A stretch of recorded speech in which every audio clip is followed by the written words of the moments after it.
Hello and welcome to this orientation to Good Neighbors. Good Neighbors is a program of the Santa Fe chapter of the Transition Network, TTN. And as you saw in your email, all current TTN members are invited to join Good Neighbors after completing this orientation and signing a participants agreement. My name is Jenny Dwyer, and today Portia Blackman and I, with behind the scenes help from two other good neighbors, Karen Long and Elena de Molina, we will take you through all aspects of the program. And then if it feels like a good fit for you, just let us know. We'll set up a short conversation to answer any questions and help you complete the process of joining. It's all very easy. And we do hope you'll become a good neighbor. You know, if we all lived in a small village or on the same street, it would be very easy. We would just naturally know when someone needed some help, and we could and would just step up and lend a helping hand. But of course, in today's world, it's not so simple. We don't live that way. And often we just didn't know somebody needed something and we would have been happy to help, but we didn't know. And on the receiving end, if you're at all like me, and many women who are used to juggling it all and taking care of the world, a lot of times it's much easier to give help than to ask for it. Does that sound at all familiar to you? If it does, you're not alone. So that's precisely why Good Neighbors is here, to just make it easy for us to help each other in times of need, and to give us kind of the benefits and beauty of living in a caring little community. I think it makes life a little sweeter, and I know for myself, it's the kind of world that I would like to live in. So let's get started for today. Portia will give us an idea of what we're going to be doing. Thank you, Jenny. Now I'm going to give a brief outline of what we'll be covering today. In this orientation, you will learn about how the program works, the nuts and bolts of how to request and provide help. You will learn about the kinds of help we can give and receive, the boundaries of what can and cannot be provided, and about additional resources in Santa Fe. You will learn about the key principles that ensure that the program works well within a solid foundation of trust, and some guidelines for helping each other in respectful, supportive ways. You will learn about how your privacy and the privacy of others is protected. And finally, you will learn how to join, how to become a part of Good Neighbors.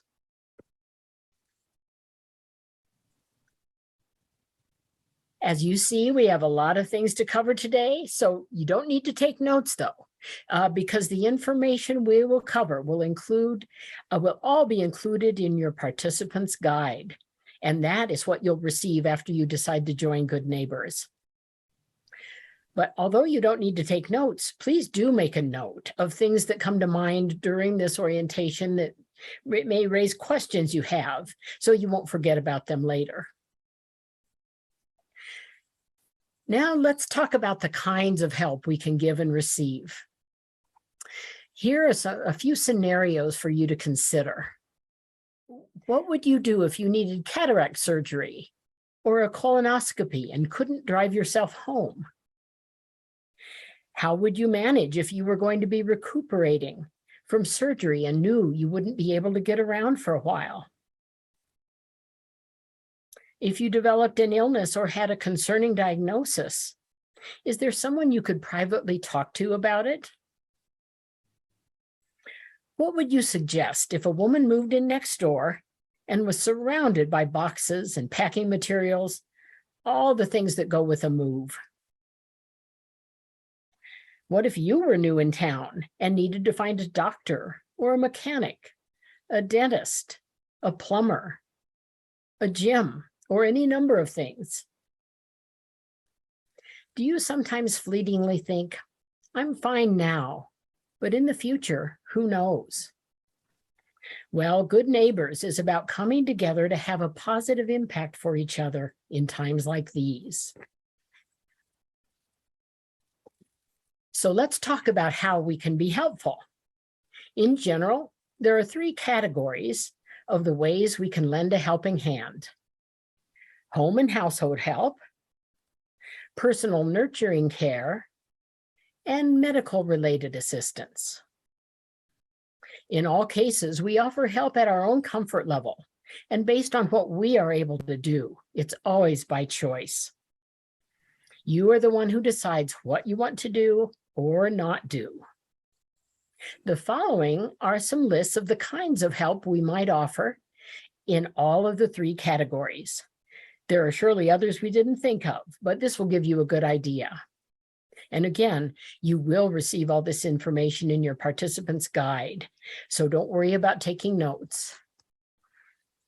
The first category is home and household help. And we'll have slide 3, please.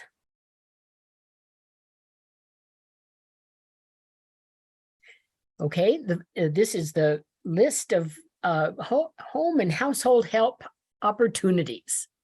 Take a moment to look through this list. Some of the ways we could help could include grocery shopping, taking someone shopping, running errands, walking someone's dog for them, watering plants, checking on a vacant home while the person is away, an extra pair of hands, such as for hanging pictures, lending an item like a drill or a weed whacker, assisting with basic tech issues. And then the second category is personal nurturing care. Glance through this list of examples for a moment. Things we can do to help might include bringing in a meal, preparing a simple meal, visiting and providing companionship, reading aloud, helping with correspondence, checking in by phone, or even stopping by to check in. Then the third category is medical-related assistance. Take a moment to look through this list. Some of the ways we can help could include transporting to and from appointments, such as doctor's appointments, physical therapy, outpatient procedures, hospital drop-off and pickup, visiting someone in the hospital, providing a temporary break for a caregiver, accompanying someone to medical appointments to provide a second pair of ears and ask questions or take notes. These lists are probably not exhaustive, so if you don't see it here, it's fine to ask. There is another component of Good Neighbors called MIX, that's spelled M-I-X, which stands for Member Information Exchange. Participants are able to request information from other members on a variety of topics. Some mixed requests can be health-related. For example, if you've been diagnosed with a medical condition, you can ask to talk confidentially with someone who's been in the same boat. Or you might be preparing for knee surgery, and you'd like to talk with someone who's been through it to help you think it through. Other good neighbors, if there are some who have had the same issue and are willing to share, can volunteer to contact you, or you can volunteer to contact them to share personal experiences on the subject. It's very important to note that no medical advice should be given. We act as reporters of our own experience rather than giving advice. One of our mottos is, I'm only an expert on my own experience.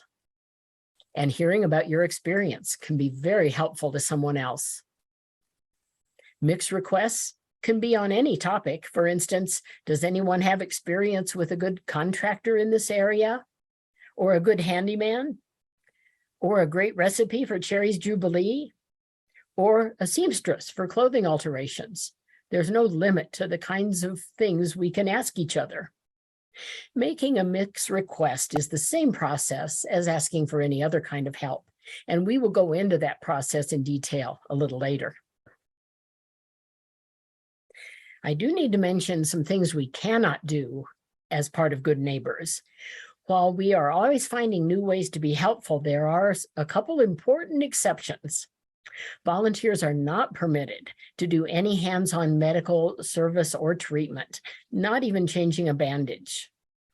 Nothing hands-on at all. For example, we can remind someone to take medication, but we can't give it to them or measure it out.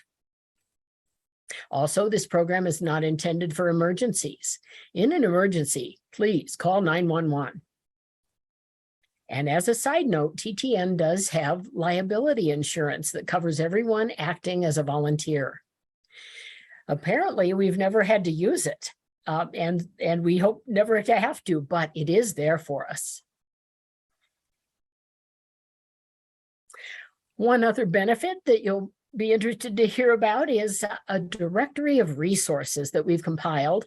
It's a handy reference guide for all kinds of resources in the Santa Fe area.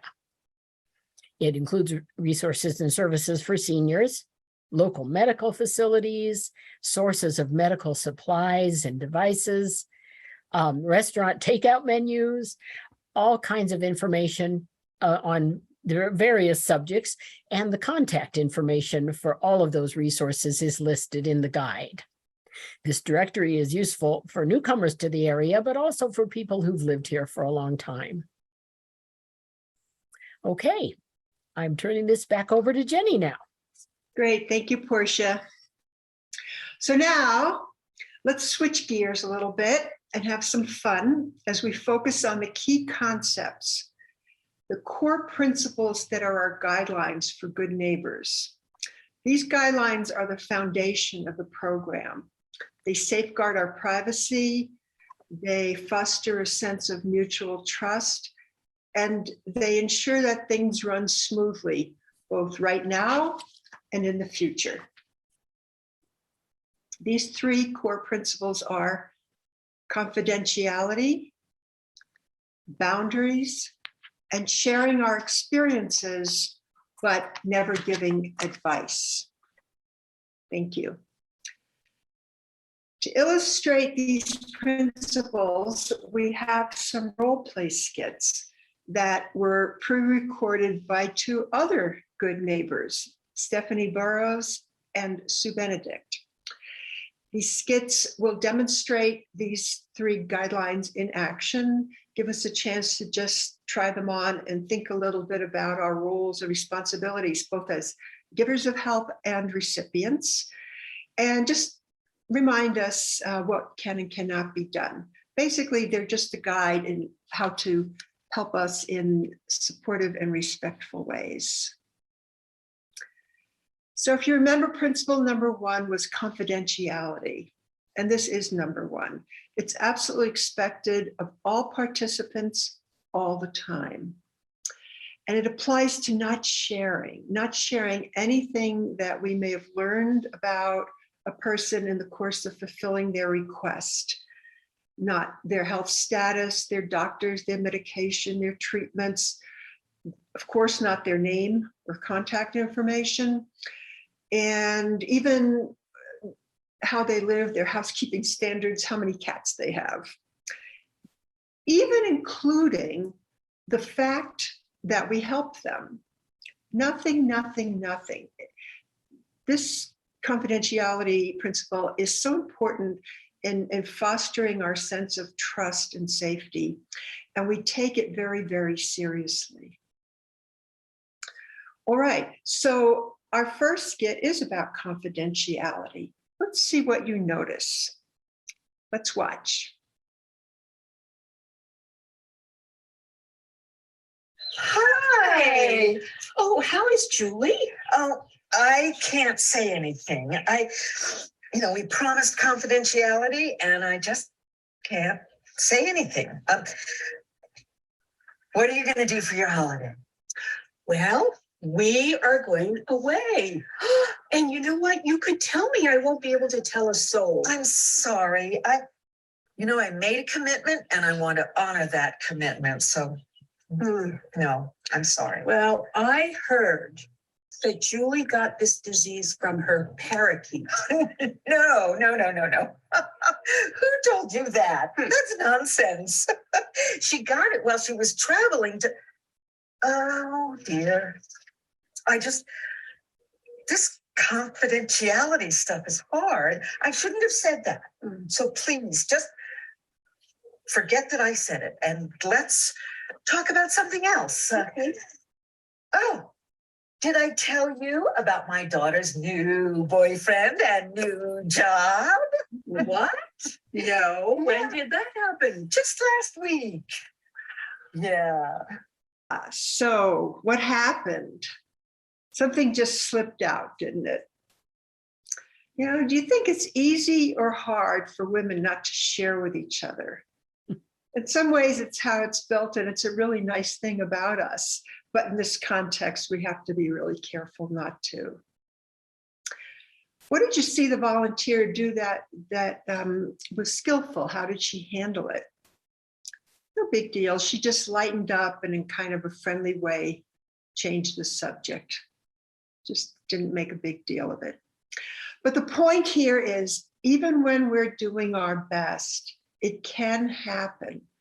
So we just need to be mindful all the time that confidentiality is our rule. Just remember to remember, basically, is what it is. Okay, principle number 2, setting boundaries. As volunteers, we want to behave in sort of a professional fashion, which only means we show up on time, we behave in a respectful manner, and we do what we said we were going to do. And just so you know, what we're going to do has already been decided beforehand, and you'll hear more about that later, how that happens. So when you arrive, the agreement is already set. So we come and we fulfill that agreement. We do what we said we would do, but volunteers also need to recognize how to protect their own space and their own time and the kinds of limits they want to put on what kind of help they give and how much. It's very possible to be a teeny bit assertive and kind and considerate at the same time. And as recipients on the receiving end, we should remember the generosity and goodwill that this person has shown by coming and helping us and not ask for more than what was agreed upon. And of course, it's very possible that once someone comes to help out, all these other ideas start flowing, especially if you're like recovering from surgery or something, you might start realizing, oh, I could use help with this and this and this. That's perfectly fine, except you make another referral. And we can even put together a team for you, but you don't ask that person to add on to what they agreed that day. All right, we have 2 little skit examples of this principle. In the first one, suppose you agreed to one thing, let's say spending time with someone and sharing a meal with them, keeping them company, and then you were asked to do a lot more. Let's watch.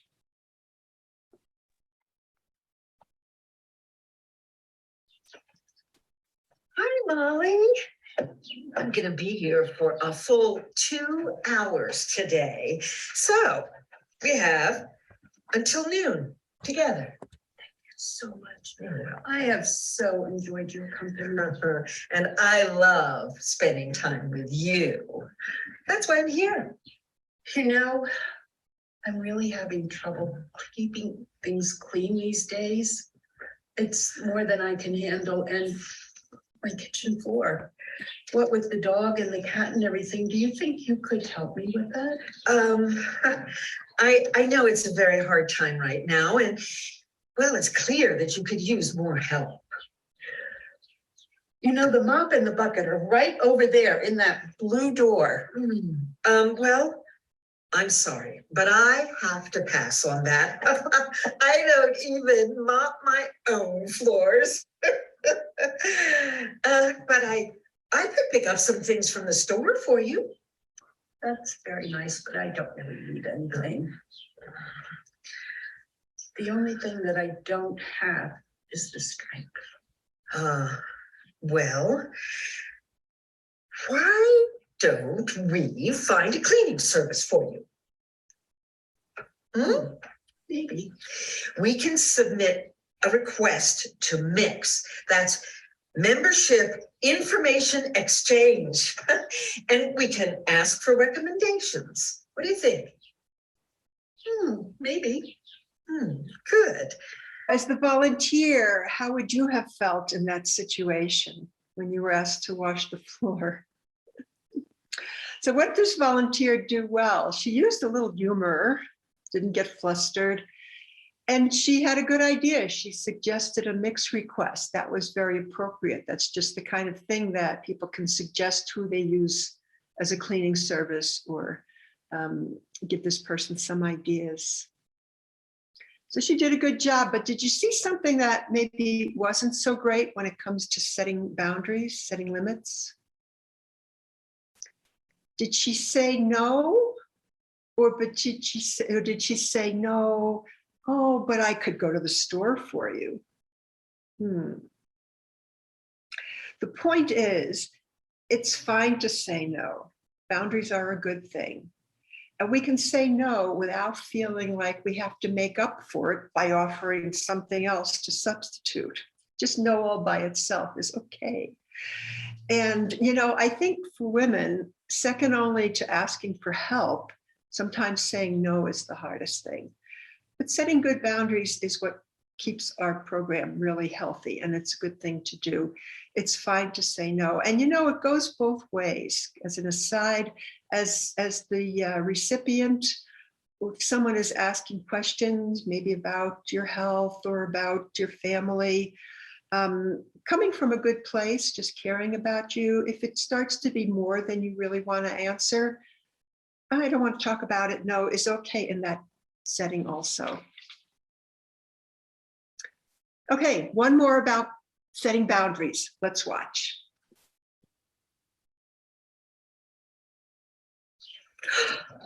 Oh gosh, my Band-Aid is coming off. But at least it's not bleeding, but I can't quite reach it. Do you think you could help me? Well, as a good neighbor volunteer, I'm not allowed to do any kind of hands-on medical stuff. Not anything, no matter how small. But I just feel so helpless. What am I going to do? When do you expect the nurse to come to help you? The nurse? Nobody mentioned the nurse, the doctor, or the hospital. You don't have any information about a home care service or a visiting nurse service? I don't think so. Oh, well, okay. We'll work this out together, okay? Do you have your discharge papers from the hospital? Where would they likely be? Over there, I think. That's where they are. Oh, excellent. Let's have a look. Aha, here's a phone number for a home care service right here. You want to call them and see if they can send someone over today? I really need help. Yeah. Yes, I really need help. All right, here we go. Oh, thank you. So the volunteer handled that pretty skillfully. What did you see her do? One thing is she reminded them both about the Good Neighbors rules. And that's a way to set boundaries in kind of a nice way, because we've all taken this orientation. And even though we're only human, we might forget in the moment, but just by reminding, we all know that we're going to abide by these guidelines and why. So that was a good idea to just do it that way. Takes it off herself. And she helped with a little problem solving. She didn't take on an extra task. She handed the phone to this woman so she could take her next step and call a cleaning service. but that little bit of problem solving was very supportive without taking on extra duties herself. But what did you think about her going through the discharge papers? It was a really good idea. It turned out to be a solution. But we have to be so careful about not being invasive. And probably it would have been better to just ask, okay, if I take a look at these, and I'm sure the answer would have been, oh, yes, please do. But we need to remember not to be too invasive. But overall, she did a pretty good job. And the point is, we can be supportive and helpful without taking on extra tasks more than that was agreed to, and not taking on tasks directly. Remember, we're not social workers and we're not medical paraprofessionals. We're just nice neighbors coming to help out a little bit. So that's the skillful difference, the Goldilocks, not too little, not too much, just good, appropriate boundaries for the situation. Overall, what do we take away from these two scenarios about boundary setting? Why is this principle so important? Think what could happen without it. Could lead to some very awkward situations or hard feelings or comparisons, like Susie Q did this for me the other day and now you won't. Or a little bit of hidden resentment or even blaming good neighbors. Boy, they say they're going to help you and they show up and they don't. Or burnout of the volunteers after finding out that they needed to always be taking on more than they originally agreed to. So this is a really important principle because we don't want any of those things to happen. We want good neighbors to be a good experience for everybody for a very long time. Finally, principle number 3, we share our experiences. We do not give advice. When we're assisting someone, especially around medical issues, this is so important. We share the details of our own experience. And of course, it's always by choice, whatever we care to share. But we're talking about our personal experience only. We're talking about ourselves. And we resist giving any advice. Those of us with no medical training, of course, it would be totally irresponsible. Even people with a medical background should remember that they're not practicing their profession, they're just being a nice neighbor. We don't know, even saying something as innocuous as, why don't you take a couple aspirin? We don't know if that would have a negative effect. So the volunteer never makes suggestions about what a person could do. We never attempt to educate or guide someone based on what we have learned for ourselves.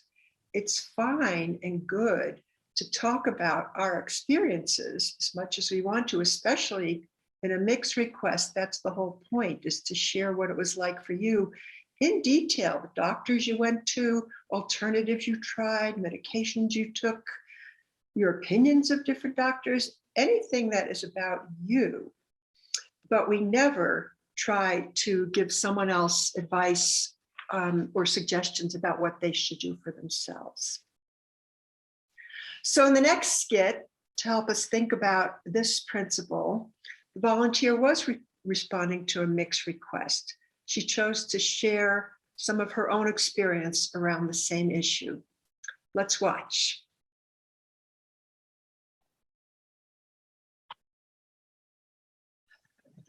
What should I do? You think this is well, we talked about, what pre-op and recovery might be like, but I can't tell you what to do. You need to talk to your doctor. But what would you do if you were me? I can't make that decision for you. Okay, it was hard for me too after surgery. So I knew it was going to be hard, and so I did some research. I went online and I looked at what my options were ahead of time. Information is power. If you're not sure, you should get a second opinion. But what do you think of my doctor's advice? This is so hard. You're asking me to tell you about something that I really don't know enough about. So, after all, my surgery was 10 years ago. And a lot has changed. If you have more questions, talk to your doctor. You know, I am so tired. I don't need to go back to my doctor. What about those 2 drugs that you mentioned? I know you. I know you love the internet. You love to go and spend time online. So see what you can find out online. Do some research. And please talk to your doctor about it to see what she has to say. Did your doctor tell you about it? No, but I did talk with her about it. My doctors and I talked only about what is pertinent to my situation. But aren't our situations alike? Well, maybe a little bit, but no 2 situations are alike. Everybody is different. So, well, that's why we have doctors. Same surgery, different person. Okay? In this one, how would you have felt if somebody is really having a hard time and they look and they say, what would you do? Do you feel the need to have an answer? I think that's pretty natural. So this volunteer did a pretty good job of resisting giving advice, didn't she? One thing she did, recommending looking on the internet and also encouraging this woman to call her doctor. I think a lot of times we are hesitant to call the doctor yet again. And this is supportive, saying, no, that's your doctor's job. Call them and get answers to your questions. So she was able to be supportive without slipping into giving advice, right? So she did some things well. What did you think about her tone? I don't know, if you think maybe she could have been a little gentler, more compassionate, I think I would tend to agree with that. But overall, she did a good job resisting giving advice. The point is, it's fine and appropriate, especially as we said in a mixed request, to share any and all information about yourself that you choose to. But remembering our role as a reporter on ourselves, not as someone who's guiding someone else in what they should do. We never attempt to educate or guide someone else, but it's fine and good and very appropriate to share as much as we want to about ourselves. All righty, last but not least, now that you're so good at this, I just want you to see if you spot any mistakes in the next skit. Let's watch.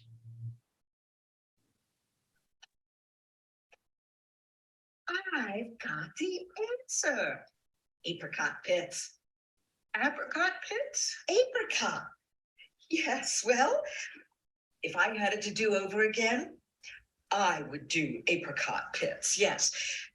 And you should too. Yes, take it from me. Western medicine is awful, just awful. It's painful. I suffered so much. But you don't want to hear all the gory details, do you? But you're alive. Yes, they saved me. Wasn't that enough? Just don't do it. Don't do it. But I want to live. Take a look at Ruthie.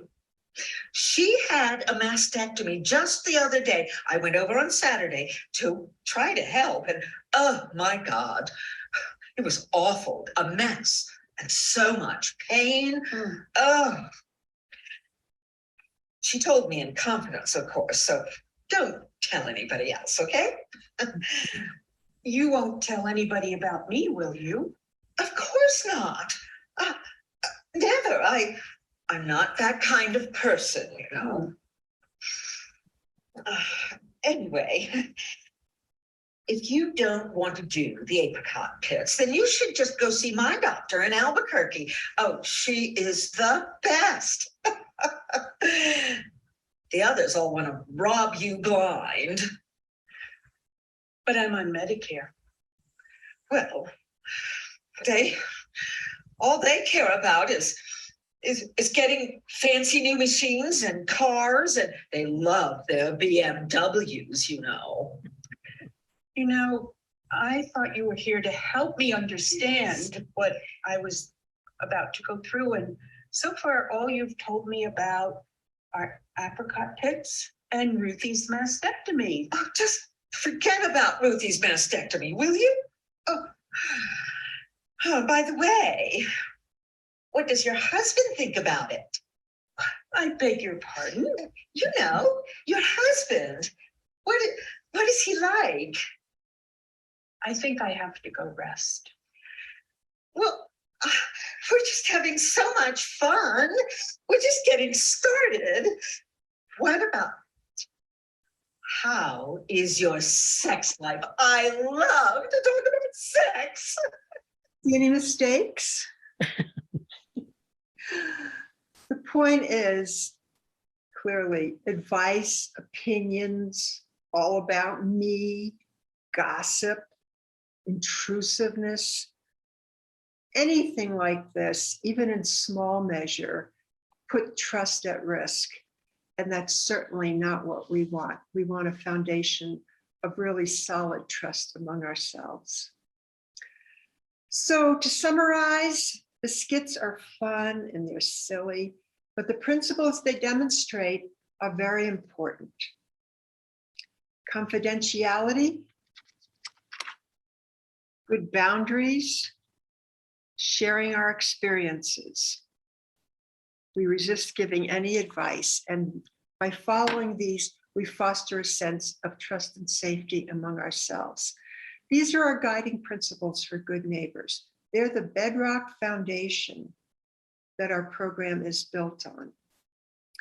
And now, they may seem very obvious, and truly they are. They're very obvious, but they're there for a good reason.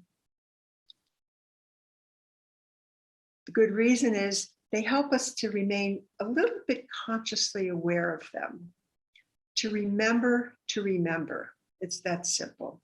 And these principles just establish a nice foundation of trust, safety, so that we can continue to help each other in supportive and sustainable ways over the long term. And the program stays a good experience for all participants.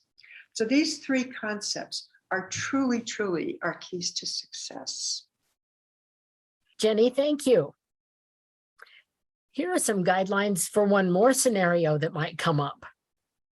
One important way we can sometimes help each other is in navigating an increasingly complex medical system. Besides rides to medical appointments or visits in the hospital, sometimes you might ask a volunteer to help take notes or ask questions when meeting with your healthcare provider. So here are a few tips and guidelines for both the giver and the receiver of this kind of help. Set expectations. As the requester, do you want the volunteer to just be present, take notes, ask questions, or all three? Prepare questions together in advance. Be clear about what kinds of things you're comfortable having the volunteer ask about and which things you're not. The volunteer should be no more intrusive than you want them to be. Then inform the healthcare provider. Let the office staff know up front that the volunteer has been asked to come into the meeting with you and will be taking notes or helping with questions. You can offer to sign a release required for HIPAA if they ask you to. You're probably all familiar with HIPAA by now. It protects the confidentiality of your medical information, and you can waive that right if you choose to. Then reflect back. After taking notes, if time permits, the volunteer should very briefly repeat to the doctor what she's heard to check for accuracy. And lastly, check in with each other to make sure both of you caught everything. It is now time for me to talk to you about the nuts and bolts of exactly how the Good Neighbors program works, how you can join and participate, how privacy is protected, and the process of giving and receiving neighborly help. The procedure is really quite simple. The Good Neighbors participant who would like some help or information sends an email to the Good Neighbors coordinator. And there's a special email address for that, which you'll be given, of course, once you join Good Neighbors. Once the Good Neighbors coordinator gets that email from you, they in turn send an email blast to all the other Good Neighbors with the request for help. But at this point, no names or identifying information are included. Then volunteers who are interested in helping simply send a reply to the Good Neighbors coordinator. Once the coordinator identifies a willing volunteer, she puts the requester and the volunteer in touch with each other. Either one can make initial contact and then they take it from there.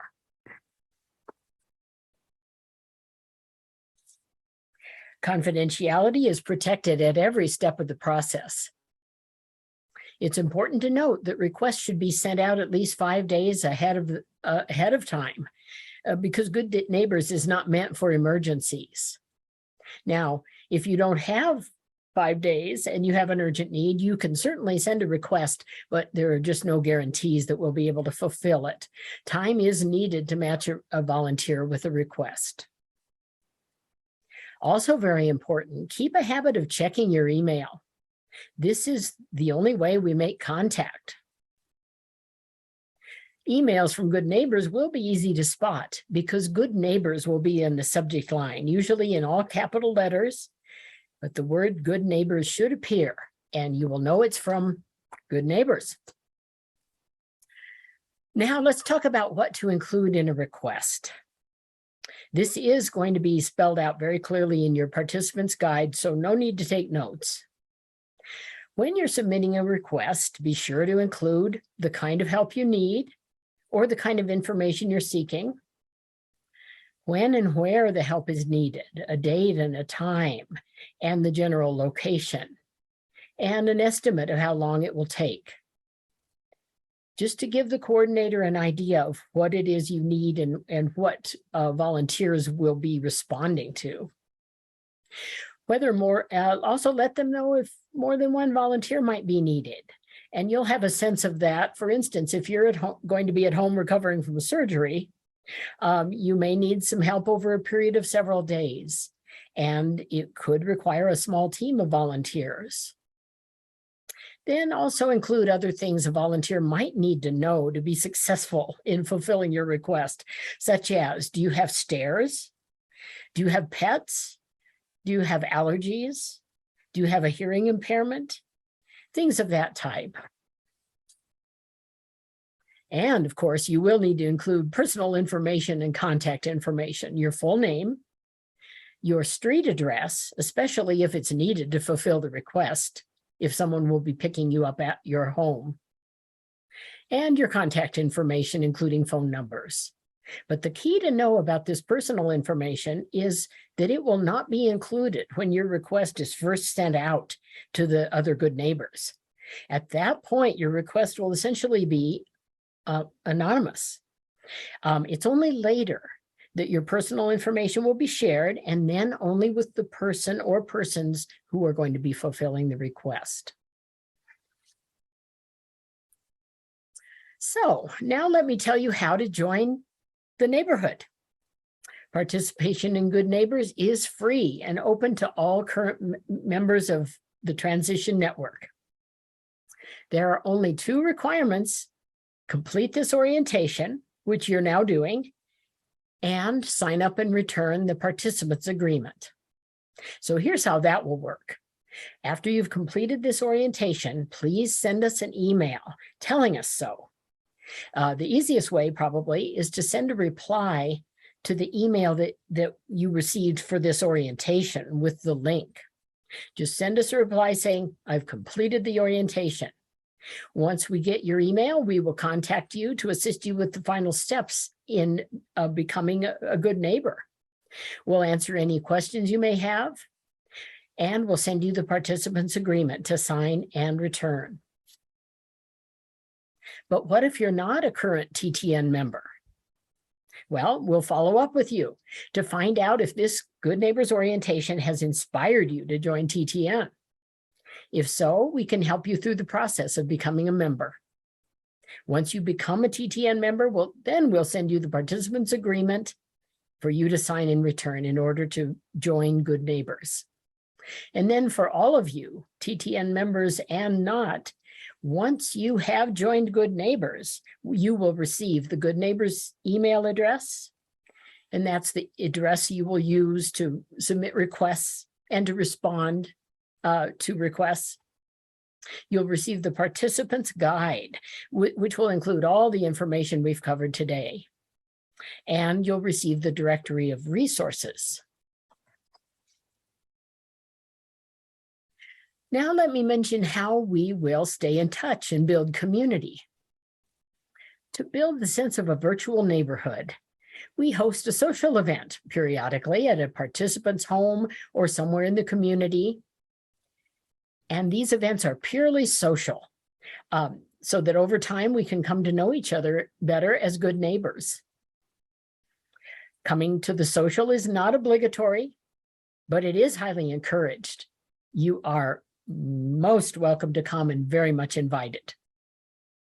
We also communicate about what we're doing through articles in the chapter newsletter and through occasional group emails to all good neighbors. And as good neighbors, you are a part of the ongoing evolution of our neighborhood. Feedback and suggestions from you will always be welcome. And, you know, I can piggyback on that. It's not all work. The socials have been really fun parties. And so that's a really nice part of Good Neighbors as well. As we come to a close then, Good Neighbors is an evolving little virtual community within our TTN chapter that connects us so that in fact, we can easily help each other in times of need. It's that simple. And I will say, even from personal experience with the program, in times of need, it's so good to know that we're there for each other. So what we take away from this orientation is those three core principles, the building blocks of confidentiality, appropriate boundaries, and sharing of ourselves, but not telling others what they should do. That gives us such a nice foundation so that Good Neighbors will be a good experience for everyone for a very long time, and that's the goal. Some mottos and mantras we've come up with that I think would all make wonderful kitchen magnets. Confidentiality is golden. How can I help others and how can others help me? I'm only an expert, a reporter on my own experiences. Half the people like to give advice and the other half love to. We don't do it. And reciprocity, it's a beautiful word. The pleasure of giving and receiving, giving back, paying it forward. Again, as I said in the beginning, it's the kind of world that I would like to live in.